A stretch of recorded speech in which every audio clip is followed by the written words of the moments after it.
Good evening, and thank you for joining us here on blackdoctor.org. I am Ellis Dean, the Director of Digital Programming at blackdoctor.org. And if you're just joining us, you have missed a lot. We are doing our Healthy Kids Summit today, right? So, and if you're wondering what's behind me, okay, look, I'm at a different location. I'm just going to be this fully transparent. I'm at a different location. My power went out of my house, but I was like, the summit must go on. So I'm at a different location, but we're still here to bring you all the information you need to keep your kids healthy and safe. So if you haven't been watching it tonight, we've talked about overcoming childhood obesity earlier this evening. We talked about parenting and how parenting is different today than it was, 20, 30, 40 years ago. And now we're going to be talking about something that is really, really serious and that we all know as parents that is different, way different than it was when we were growing up, is online access, right? So I was thinking about like I didn't get a cell phone until I was in college, and it was old analog, it was brick, and it was bad, and so it had no online access. But now there's social media, there's predators, there's email, there's all of these different things. Smartphones give them access to all types of sites, and as parents, we got to be on top of this. But tonight, we're going to be talking about, and we've got two great guests, we're going to be talking about how that access impacts your child's mental health, right? Is the stuff that they're viewing and they're being exposed to, is it developmentally appropriate? And two, is even if it is developmentally appropriate, how much is too much to where it could be impacting their self-image and their self-esteem? So we've got two great guests with you tonight. For you tonight, we've got Dr. Erica Goodwin. She is also known as the Kitty String. And she is Dr. Erica, and she has a wonderful podcast called Better with Dr. Erica that has been all over the place. I see it all the time, so y'all need to go check out that podcast, Better with Dr. Erica. But Dr. Erica is a double board certified psychiatrist, both adults and children. So she can talk about you if you got some problems, and she can talk about your kids if they got some issues too. So welcome, Dr. Erica. Also, we have the smiling face there is Joyce Oze, and she is an attorney by trade, but she is a mental health advocate, having lived experience with mental health, and she also is a host here on blackdoctor.org. Her show is Cultivate Your Mental Wealth. I almost had a brain freeze right there. Cultivate Your Mental Wealth with Joyce, and she is a wealth of information with regards to mental health. And so we cannot have a show about mental health without having Joyce here. So welcome to you both, and thank you for joining us here this evening and part of the Healthy Kids Summit. Thanks. Thank you. So before we get started, I want a couple things I want people to do. So let us know where you're watching from. So drop that in the comment section. We'd like to know where people are watching us from all over the world, all over the country. So please drop that in the comments. Give your city and state, give yourself a shout out there.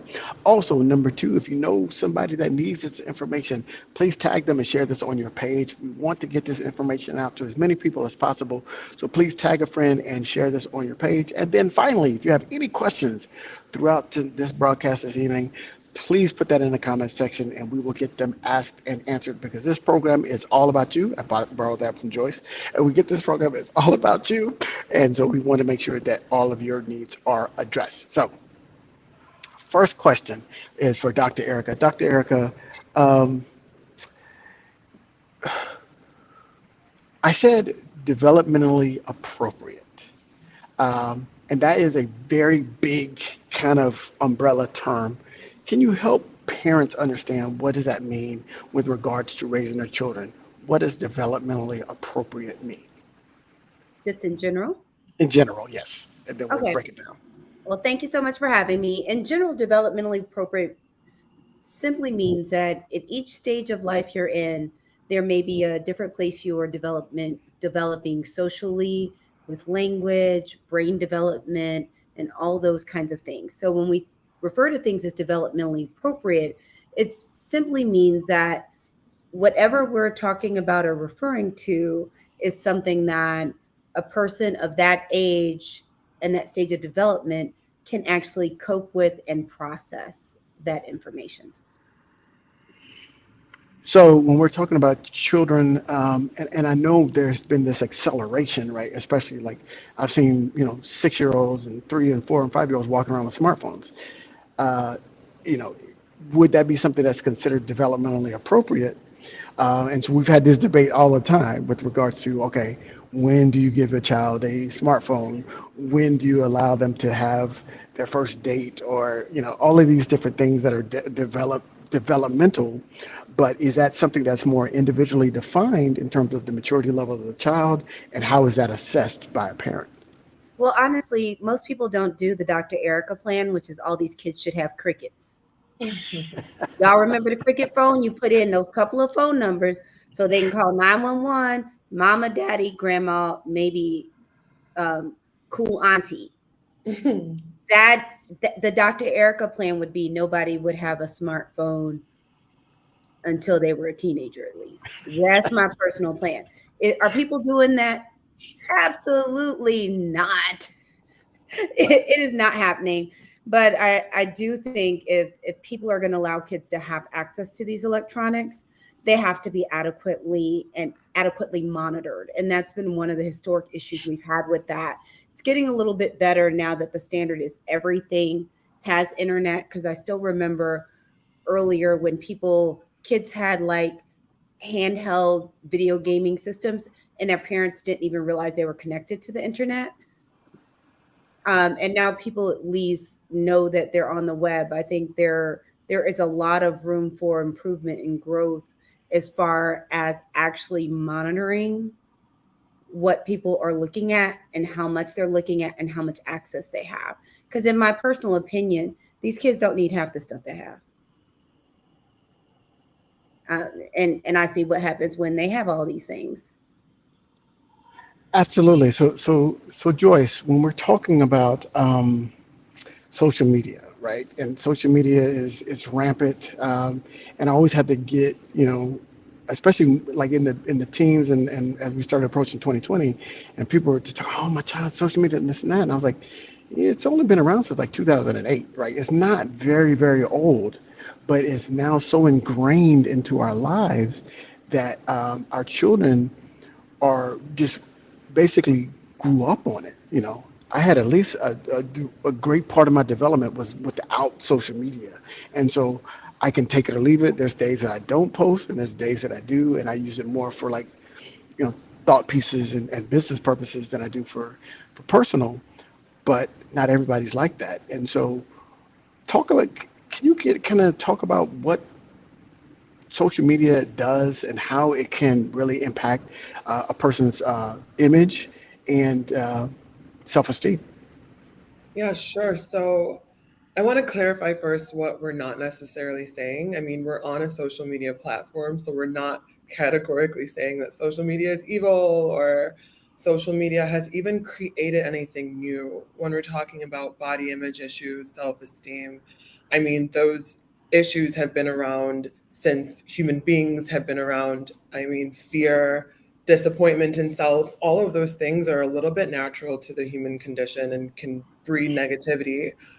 But first of all, social media can be defined in a lot of different ways. It's not just on Facebook. It could also be YouTube, TikTok, Snapchat. Honestly, I'm getting kind of hard at this age to keep up with the next thing. But now that we've kind of defined it and we've defined what we're not necessarily saying, what social media does, it doesn't create a new issue. It almost exacerbates it. And in the context of children, Dr. Erica is really the one that can speak to developmental ages, levels, and stages, but especially in the context of children. We all know they're not developed, their brains aren't developed. Studies have shown that 95% of teenagers the age of 13 to 17 use social media, and about a third of those teenagers would say that they use it constantly. That's concerning. So when we're talking about the impacts of social media, there still needs to be more research on whether we can say social media causes certain things, but there is ample research that tells us that social media exacerbates conditions like body image issues, body dysmorphia, low self-esteem, anxiety, depression. I mean, there's so much to get into, and I don't want to say too much, but what we can definitely say is that there is some sort of link and relationship between social media and the minds of the teenagers who use it. And we need to be hyper conscious about that link, what it breeds, and how we're talking about it. But we can get into specifics as we go. Dr. Erica, I saw you shaking your head. Are you, it seems like you're in agreement with a lot of the things that Joyce was saying about the impact that social media can have, especially on that age group of 13 to 17-year-old, where that that identity is really, you're starting to differentiate yourself from your parents and your friends, and you're really trying to find that individuation tends to happen in that space. And so when you're looking at images and engaging in that says, this is how I'm supposed to look, this is how I'm supposed to feel, this is how I'm supposed to be, that can have a lasting and really damaging effect on how you see yourself when you're seeing all these kind of perfected images through social media. Well, there are just so many things with it. And I'm excited that we're having this conversation because there are so many levels. Because I agree with what Joyce said is that on its own, it's kind of like something's not evil or good. It's how you use it. But there is scientific proof that I playfully tell people that I feel like someone made a deal with the devil when they put these algorithms together. But that people really did a lot of scientific and psychological study about how to create this behavior where it's very difficult for people to disconnect from social media. And just if we're talking about screen time, I feel like screen time was already a little bit out of control prior to the pandemic. But then when everything shifted to computers even more, that if you totally look at screen time, there are some statistics that teens on average will spend at least 3.5 hours on social media. But the average screen time, depending on statistics, is anywhere between 7 to 9 hours a day for teens, and then around 5 hours, 5.5 hours for tweens. So I think part of this is we're dealing with what happens. It's kind of like if you have a kid and they were little and you had no structure and no discipline, and then they're a hot mess at 12 and you're trying to figure out how to fix it.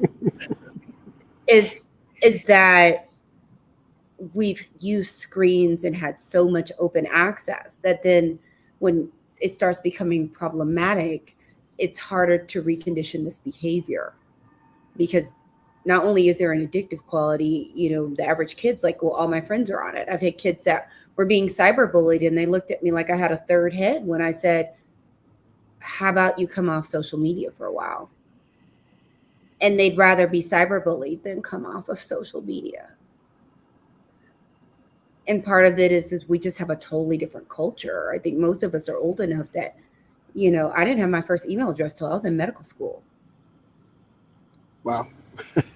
I mean that's the fact. Yeah. I mean, most of us didn't really have cell phones because it was like those big phones in the car or the bag. And there was more drug dealers and a couple of people with money that had them, and then you thought you arrived when you finally got a Nokia. So it's just a very different culture. And I think we start with, there's so much access and things with screens. And, you mentioned 3, I'll see toddlers on tablets. Is that they get conditioned, they start these behaviors. And then when their usage switches to something people don't necessarily want access to, then you're trying to then put limits and structure when there wasn't before. And let's be real, we have a busy society. Adults are really busy. I often see a lot of parents that I feel like they're doing their best, but a lot of times having kids and the reality of what it's like to be a parent isn't the same. Like what people think it's going to be like and what it's really like is not the same. And they're busy and they're trying to do all these things. And it's like, well, they'll be quiet with the tablet. No judgment. It's just a situation where at some point it switches, because a lot of this is, part of it's the screen time. The other is what the content is. Yeah. And I love what Dr. Erica said about someone made a deal with the devil. If y'all think we're like making it up or exaggerating, check out this book that really kind of blew my mind. It didn't necessarily say anything new, but affirmed what we kind of all know to be true when it comes to social media. It's called Digital Minimalism. and basically How to Live a Focused Life. It's by Cal Newport, Digital Minimalism. Cal Newport. Cal Newport, yeah? Yeah, he did deep work. I love him. Oh, great. I don't know deep work, but now I got to write that down.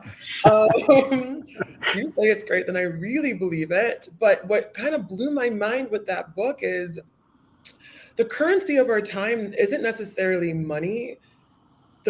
What these big companies are trying to get at is our time. They want our time. And these social media platforms are designed to optimize engagement. They are designed, and it doesn't matter what age you're at, they are designed to get you and keep you. It's why I cannot download TikTok, because I know it's going to show me things about cooking, things about cute little babies, and I'm going to be in that loop until I don't know what has happened with my time.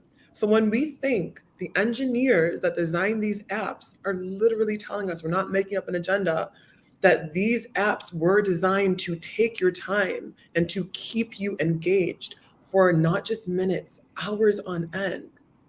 We have to then think, if it's addictive to adults, imagine what it's doing to our kids and what it's doing to our kids by design. We talk about stakeholders and things, which we'll discuss later.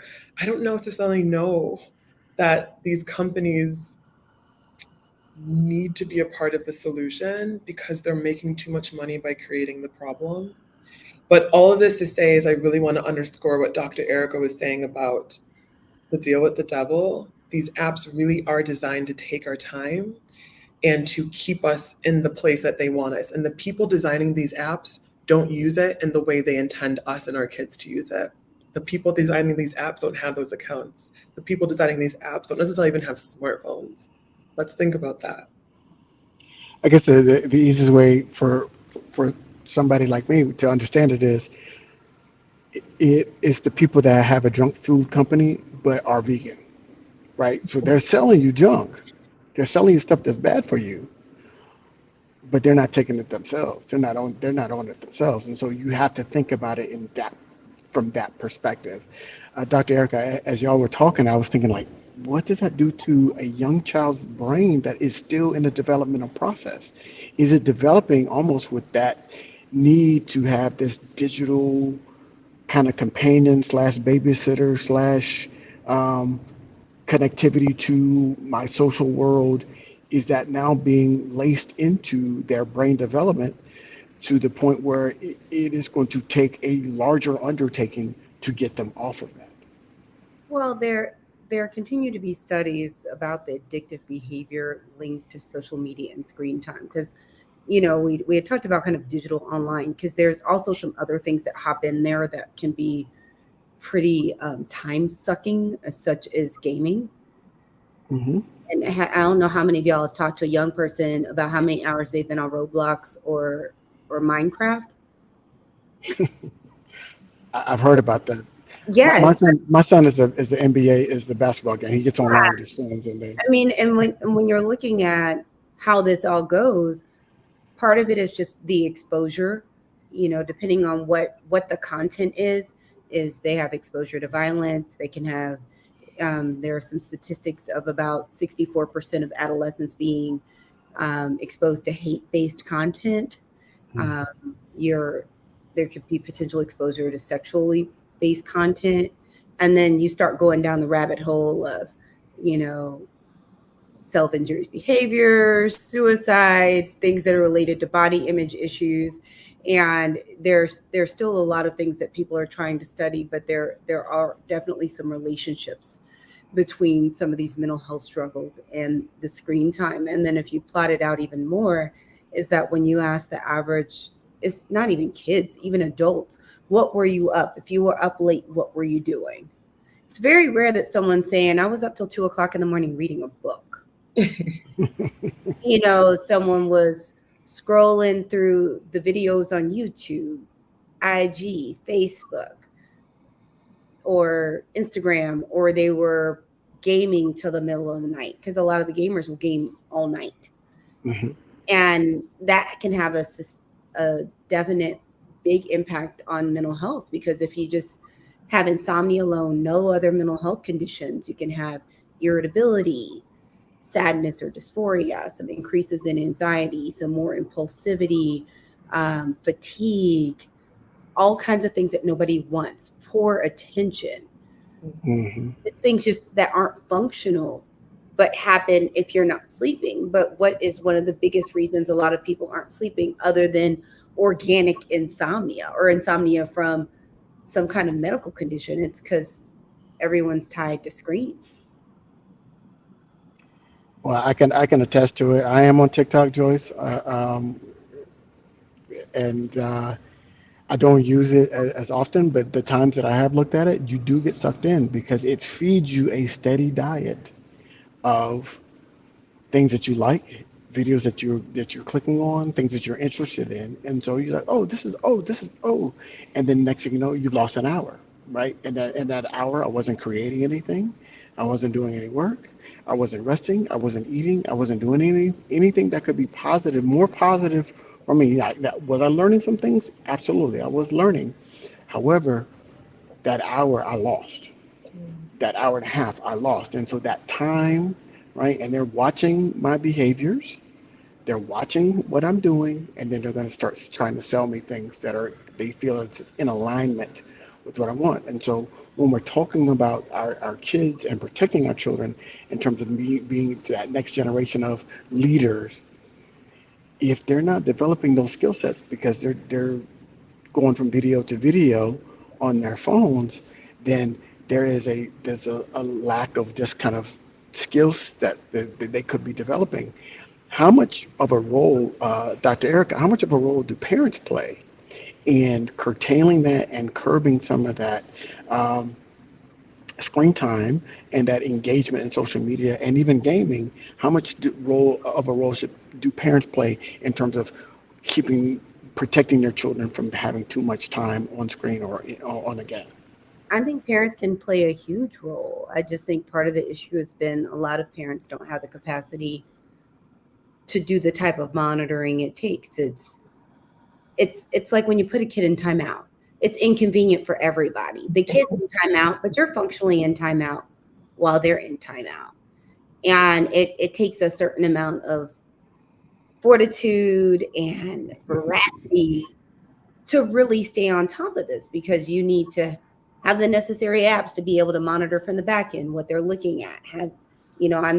I grew up, I'm a 70s baby. I didn't grow up with privacy. My mother said I slept in the house with her house. Anything in the house was was technically hers. I just Right. had it. So I think some of this culture of there's a level of privacy that I think children get sometimes that is not really appropriate, because by the time you know something's happened because you weren't monitoring it, Hmm. they could have been talking to some skanky dude or skanky woman, because skank is not gender specific, you Right. know, some type of predator, or even someone just a little bit older, and then they're sexting or sending pictures, or just exposed to different things that you don't know. And especially if we start looking at a lot of the events that have been happening over the last few years with the upticks in racial violence and the violence towards the LGBTQIA community, that these videos and this stuff comes out, and they're also having, it's the hate content, but they're also seeing traumatic images. And if you are not helping them curate what their online experience is and limiting it, then you're not able to have those conversations and discussions around what they are exposed to. And at the end of the day, part of it is to be able to know what they're exposed to help them process it, because a lot of the information that is floating out on the web is just it's it's grown up stuff that kids are looking at. Mm. And then on top of it, we talk about ways to curate your social media experience or your online experience, is then being able to have conversations about what are some things that can actually help you feel good, some things that are inspirational or aspirational or mindful, or you're getting a skill or something. And I think the thing is just really playing an active role of what content they're exposed to and how much content and when. I'm a fan of turn your router off at a certain time. I mean, Mm. because it's like the kid can't be gaming in the middle of the night if there's no internet. I love it. I love it. I mean, but I think some of it is some of the simple solutions are the ones people don't do. It's like, take all day stuff. They don't need it at night. They need to go to sleep. If they need something, wake up, get an alarm clock. Yeah, I think that active monitoring is huge.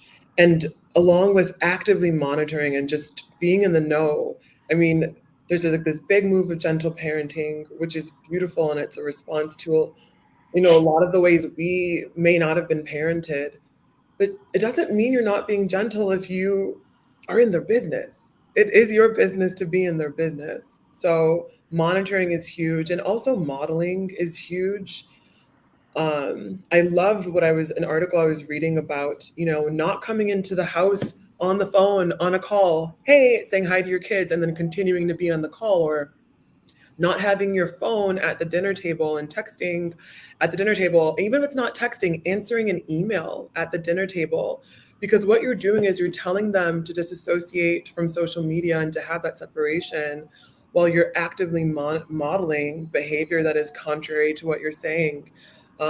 Even if a lot of the old generations on Facebook and maybe not Instagram, so even you posting everything on Facebook, or your kids are watching you, they're watching you. My relationship with other people is because I watched my parents, right? My relationship with alcohol, I grew up in a dry house. Granted, I love a great cocktail, but I know that my relationship with alcohol is because of what I saw my parents not do. So kids are always watching you, and monitoring also needs to be coupled with modeling, because they're going to believe what you do along with what you say, honestly. So I like that marriage, if you will. Can I give you a round of applause on that?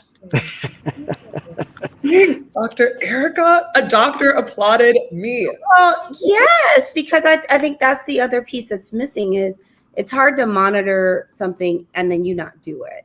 Yeah.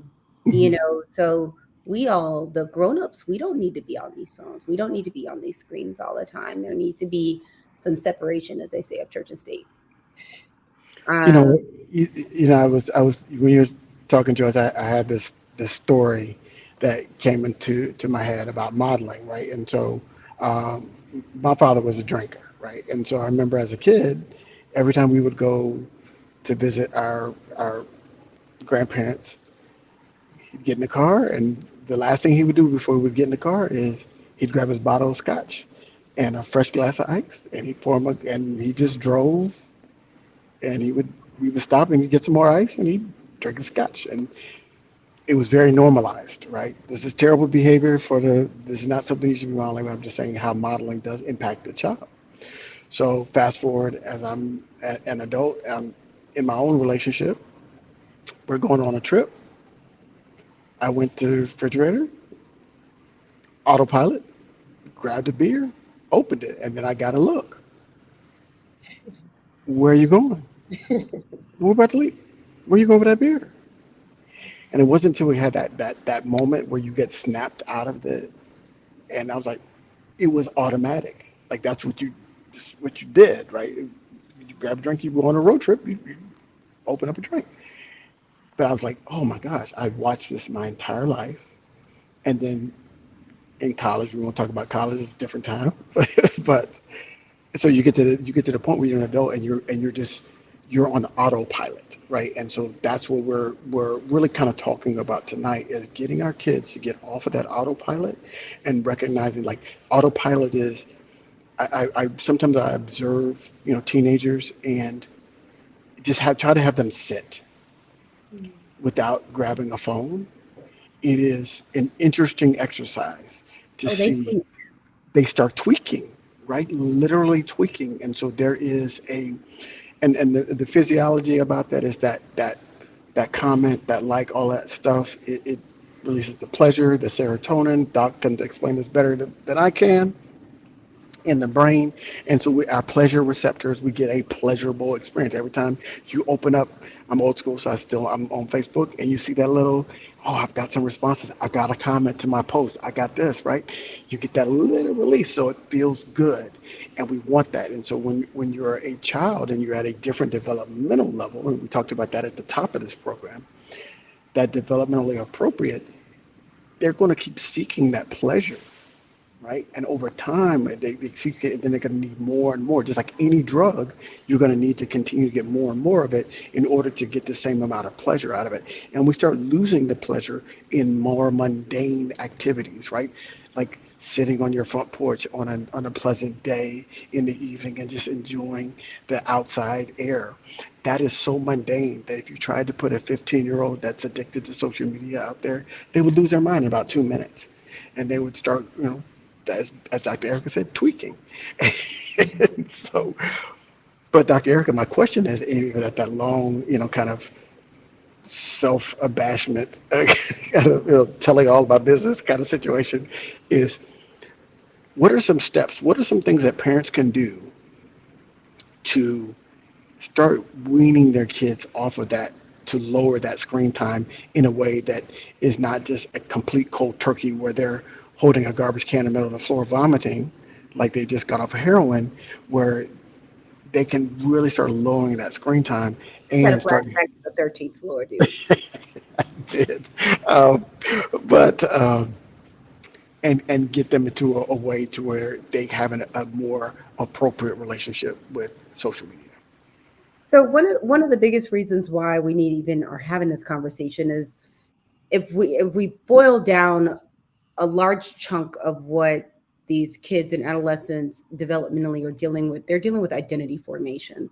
So answering the big questions and learning who they are as a human. And the thing is a lot of the exposure to a lot of the things online kind of distorts that ability to be able to figure out who they are, because you get stuck in FOMO and comparison culture, dealing with cyberbullying, what's going on with other people, all the body image things. It's just a lot of things that just cause a lot of gray smoke in the world of identity formation. And if you ask me just a couple of things someone can do, I'd say the first thing is there doesn't need to be screen time in the morning. The only reason I think there's any utility of any screen time in the morning is if someone's doing a morning meditation. Other than that, there just doesn't need to be it. There doesn't need to be screen time. Morning meditation or maybe an audio book or some music, but all that other stuff just doesn't need to happen in the morning. So my thing is, if there's not going to be any morning meditation or something like that, then no one needs screens in the morning. That, possibly either you trust them to keep it off and you can monitor and make sure they don't turn it off, or you keep it and then they get it at a certain time. So the host in me is curious, can you talk about how important that morning time, that waking up time is to a child or to humans, and why it's important not to immediately wake up and introduce screen time, or what habits that can form? Well, number one is the mornings usually will feel better for people with kind of a pleasant gradual wake up. When you go straight to screens, then you're getting jarred by other kinds of content. You're not having anything that's really coming that's self-derived, and it's a huge distraction. And especially in the morning, the mornings in general. When you look at any models of productivity and mental health, it always talks about the importance of structure in the morning. It's one of the reasons I have the the 7 essential things that are important to really have that better life, is that morning structure is huge. It sets the tone for your day. It can also set your mood. So a lot of people don't necessarily have the skill that. Has anybody out there ever, you stub your toe in the morning and then the day just goes down from there? Is that also by taking away some of these other stimulus, then you're putting more positive input in the morning to set the tone for your day. Nice. Also, the other thing is a lot of times, summertime is kind of wild, wild west for kids. Then you get back to school and you need structure. So there's not time for all this lollygagging, because most of these young people and most people aren't getting up enough time to do the amount of piddling. Like, I'm a piddler. So I start work at 8. I get up by 6. I have plenty of time to piddle and meditate and write and do affirmations and visualize and all this stuff too. But I do have some piddle time. I get up early enough to account for piddling. A lot of people don't get up early enough to do all these things anyway. So, the other thing is you're on a schedule, you're on a clock. You need to be able to get things done. The things that are necessary to be able to get to work, get to school on time, and possibly have a positive social interaction in the morning. And the other thing is you're not going to be interacting with anybody else or oftentimes having mindful thought if you are checking emails, looking at the Facebook or the Instagram or the TikToks or the YouTubes, or going straight to Netflix in the morning. So to me, one of the first things you can do is not have screens early in the morning, unless it's some type of mindful content. And then the back end is there needs to be a cutoff time and all screens go off.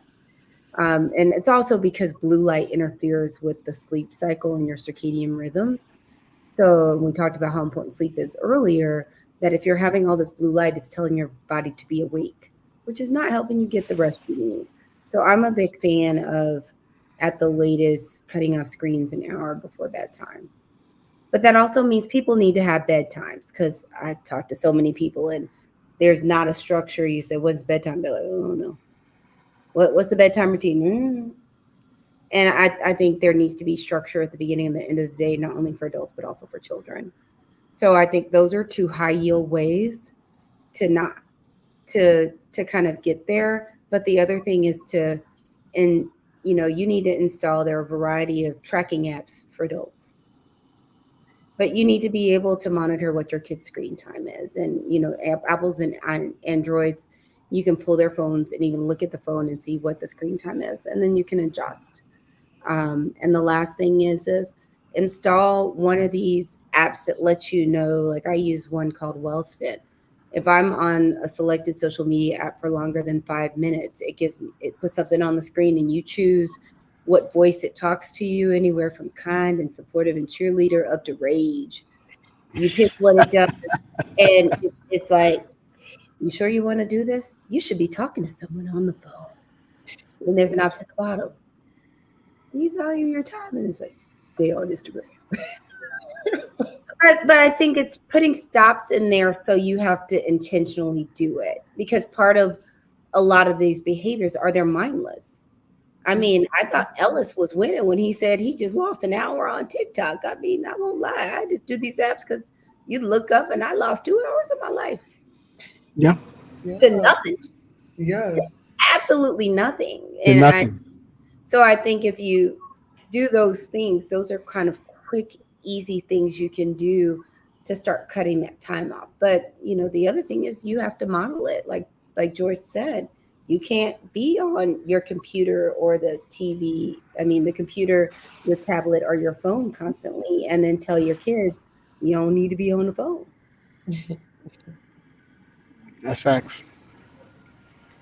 That is facts. Because I mean, we got to practice what we preach, and I think that's kind of the other way we got here, was that people were overwhelmed. This stuff is a pretty low bar of entry for occupying young people. Then when it gets to the point where they really like it and you take away and they throw a tantrum, it's easier to let them have it than to work through the tantrums. The tantrums are painful. I've seen some of them, and it's like birth control. I was like, oh, y'all can have home. I love it. Y'all can take them home. But being able to, we have to, as adults, work on having more control of our time, more control of the content and the energy that we let have access to us, our hearts and our minds and our spirits. And we have to take the lead in starting to become more responsible with how we spend our own time. I think you're making a great point in terms of how, and we're in this weird kind of juxtaposition, because the phones and the tablets and the access to all this information has made our lives easier in some ways, in many ways, but they've also made our lives harder in many ways because we have to monitor more. We have more portals, people have more access to our children, and they're in our home, and they don't have to. You don't have to worry about going out on the street corner and having them abducted or letting them go to the playground and worried about somebody.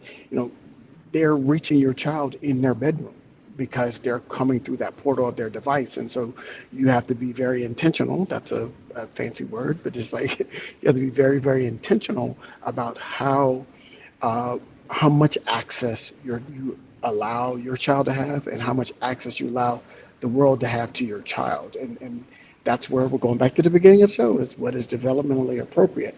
Now, that is something that is individually defined for you and your household. However, I will say that, again, as Erica so wonderfully stated it, like they're developing their identity. And if their identity is not developed separate from external, then there might be some difficulties in terms of like if their identity is developed of how many friends and how many followers they have, then that's a problem, right? If how many likes that they get, then that's a problem. Or that needing to be connected to social media, not to a human one-on-one connection, but that connection to the social media, that could be problematic. And so parents, we have to be more observant of when things, of what our children's behavior and those changes in the behavior. I started noticing, I was like, why is my son sleeping so much later? Well, one is developmentally, he's going through puberty, so that sleep does increase. But also, if you're up to 2, 3 in the morning because you can't put the phone down, or when I come wake you up in the early afternoon and you're laying on the bed like this with the phone that has no battery life in it because you didn't plug it in, and you were watching it so much that it died and you fell asleep just randomly. That's problematic, and you've got to shut that down as a parent. You've got to recognize that and shut it down. Can I add one thing? While I chuckle at, I guess the people realize who my mother is. Um, no, Ms. Goodwin, no, you did not. She got through medical school, so no, you did not mess up. You did a great job. But I know we talked about kind of development from a standpoint of identity, but also the other thing is we have a whole generation of kids that have they have really bad social skills deficits Hmm. that were even amplified by the times that they were um, virtual schooling during COVID. And that we have a whole bunch of young people that just have horrible social skills, and beyond the social skills, some of these young people can't write a sentence. Mm. I mean, they write emails and documents like they're text messages because they didn't learn to write. They're texting, and there's autocorrect and autofill and all of these different things, and they just don't have these skills. And I think the other thing is someone mentioned it in the chat around taking breaks to do things outside or to do communal activities, is that I think the other thing is important is you have to, as a parent, be intentional and active in making sure you're curating your child to actually have social engagement and social experiences. That if your kid's virtual schooling, well, then you need to see if they have the component where they do some group activities with all the kids in virtual school, or get them in an activity, be it scouts, sports, some type of club. Even, I have some kids that they do everything Bible school, any Bible school related activity, praise dancing and everything. They do it all. But the Right. thing is we have to take an active role in making sure that they're also having social experiences to be able to have social skills, because those social skills are also getting in the way of their ability to cope and form decent human connections, which can also significantly impact mood, because then they start feeling either lonely or like they don't belong, or they can't express themselves and have limited emotional intelligence. And you can't do that with a phone. You can't do that with a tablet. That has to be done with humans. Mhm. So Joyce, Dr. Erica's bringing up a good point. Talk about How important is it for your child to be able to experience, express, and acknowledge a range of emotions? Yeah. So we were made and designed for community, even the most introverted amongst us. I can say that because I am an introvert. And I can also say that because I know that, my goals in life and all the visions I have for myself, I can't do them alone. I need community. Even raising kids, you need community. But when Dr. Eric was talking about the rapid decline of social skills in teens, that's a lot of what I'm reading and hearing about. My husband works with teens, and some of the things that he notices when he's, interacting with young people. And it's so much of communication is nonverbal. I want to say something like 90% of communication is nonverbal. And that's kind of how humans are designed. We are designed to read cues, we are designed to read facial expressions. Your baby is learning how to emotionally respond by how you look at it, him or her, by how you talk to it. We are always reading people's faces, reading cues. Why did she lean in like that? Why is she moving back? Why did she slow down her pace? Those subtle nuances are part of communication, and it's how we adapt to the world. It's how we adapt in social settings, professional settings, and so on. When we introduce a generation of children into a curated social setting, a virtual social setting that is faceless, that is almost timeless, it goes beyond time because you can have real time conversations without all the other necessary cues and links to understand it. Now we are putting emojis where a look would have gone. You got side eye emojis when you could have gotten a side eye in real life. And it's all like fun and cute and light until you realize that young people aren't learning how to read the room, how to read nonverbal communication. And that is detrimental because, again, communities are comprised of real humans, and that virtual reality is not reality, it's a curated one. So, what happens when almost constantly, as teens are reporting, they are interacting in a virtual reality, but we are expecting them to go out into a real world and thrive and succeed? How are they going to interview? How are they going to be doctors? How are they going to be teachers? How are they going to be in relationships, not just romantic ones, but in relationship with people outside of the web? Um, so those are the concerns that I think about when I hear about how drastically there is a decline in the emotional intelligence and the maturation of teens because there aren't opportunities, or at least there isn't an intentional push by some caregivers to create opportunities to make sure that they are interacting with people in real life, in real time. And another thing we know to be true about young people is that there isn't an easy differentiation between a virtual reality and the real world, Mhm. right? So their real world is virtual. And it is the most important thing if we allow it to be. So they can't emotionally disengage from this curated, unreal world. Um, so as we're thinking about the development of young people, and as we're thinking about how they're going to learn to interact with real people in real time, we also have to think about removing that virtual wall because they can't remove it for themselves. Their brain cannot distinguish between reality and this virtual world. The virtual world right now is their world. And that's something we have to be honest about and intentional and active about. Well, we got this thing in front of our brains called a frontal lobe, and that's where that's where it's housed reason and judgment. It doesn't fully develop until we're in our early 20s for men, probably mid to late 20s. In terms of it, so when they have low reasoning and judgment, as the parent, we've got to step in for them and provide that for them. Um, Quick story: there was a comedian. I won't say his name, but he was telling a story about um, his daughter and being on the phone and on social media, and He said social media allows you to be mean without consequence.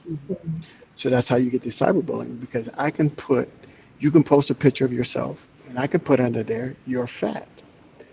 Now, if I said that to you in person, I would get to see the hurt, the anger, whatever emotion you're experiencing, and I would experience that with you because now I know I've hurt your feelings, and now I've got to resolve that in myself. Oh, that wasn't a good thing. But if I can write you're fat on a comment and not have to experience how they experience that comment, but I can just experience the, oh, I was able to be mean without consequence. And that's how we have, like people call social media a cesspool, because you're allowed, and that's why, especially X or Twitter or whatever they call it now, it's just all these angry people because they can just be mean without real consequences. And that's really what the detriment, a big detriment of social media is. It allows us to do things without really thinking about the consequences, the impact that it has on the person that's receiving that message. And so that's why I like what you're saying, Joyce, about really having one-on-one interpersonal reactions. One, that emotional intelligence that you're talking about, Dr. Erica, it increases, right? And if you don't know what emotional intelligence is, whole book's written on it. So please look that up. And it's the number one determinant of success is it being emotionally intelligent, particularly people that are in leadership positions tend to be more emotionally intelligent. So, but that's developed by human interactions, not social interactions, not social media interactions. You got to have that one-on-one, be able to read it and be able to lead. And so when your children are developing, this is the most important time for them to develop those skills. So when they become adults, they're not at a deficit, and it becomes harder for them to find, and grow and find success because they haven't really developed it when they were younger. Yeah, and interesting what you're saying about cyberbullying, because you're saying, oh, it makes it harder for what they wouldn't say it to your face. That's Right. what it boils down to. Yep. They really, a lot of Twitter fingers out here, they really wouldn't say more than half the things they say online to somebody's face. Yep. Not only because it forces them to reckon with how they've hurt someone, but people just also aren't that bold in real life. No. But especially young people, and they find you, we talk about, is there a difference with how social media affects girls and boys? I don't even know that inherently that it is a thing, but how girls are socialized we see that social media more adversely impacts the mental health of girls than it does boys. There is still an impact on boys, but it looks a little bit different, is what we're seeing. And that goes into cyberbullying as well, is that some studies have shown that girls tend to be meaner online than they would have been otherwise in real life.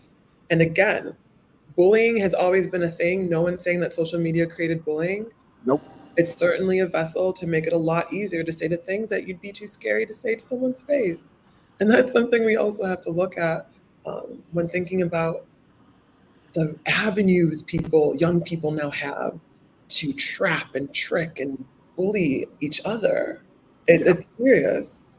And that's why you have to be able to monitor these things, because I think one of the biggest complaints we've had is the fact that, and it's even in the Surgeon General report, is that it's hard to monitor these things on the larger scale, and a lot of the platforms are not as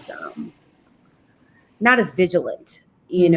I've had so many instances where kids were cyberbullied, and the people they'll block one account, then they make another account, then they make another account. But I think the important thing of being an adult actually monitoring what's going on is then you'll see what's going on because you can get into their accounts.